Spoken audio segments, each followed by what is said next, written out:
दो बहनों को कार ने कुचला। दोनों की एक ही लड़के के साथ में हुई थी शादी। नमस्कार दोस्तों, स्वागत है आप सभी का एक बार फिर से।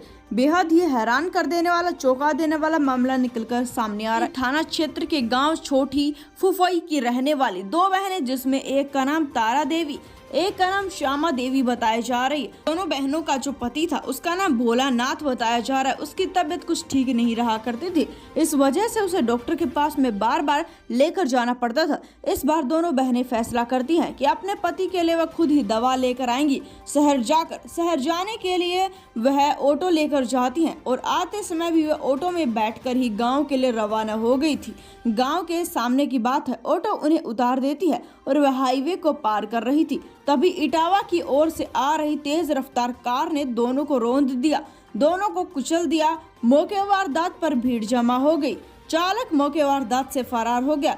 पुलिस कार का पीछा करने लगी। थोड़ी देर तक तो वह पुलिस के आगे आगे कार दौड़ाता है। 3 किलोमीटर दूर बाद में वह कार को छोड़कर भाग जाता है। चालक तो भाग गया था। हादसे के बाद आसपास लोग एकत्रित हो गए थे, जिसके कारण से जाम की स्थिति बन गई थी। पुलिस ने लोगों को समझा बुझाकर शांत कराया, शवों को पोस्टमार्टम के लिए भिजवाया। चारों तरफ मातम पसर गया था। कानपुर आगरा नेशनल हाईवे पर हुए हादसे के बाद लोगों की भीड़ लग गई थी।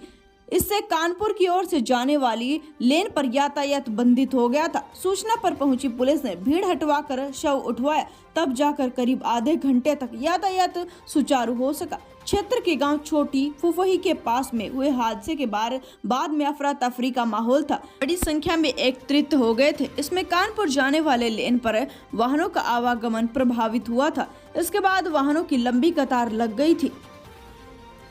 भीड़ एकत्रित होने की सूचना पुलिस को मिली और पुलिस भी मौके वारदात पर पहुंच गई थी। हालांकि जिस समय पर इनकी संतानों से पूछताछ की जाती है तो वह हैरान कर देने वाली सच्चाई बताते हैं।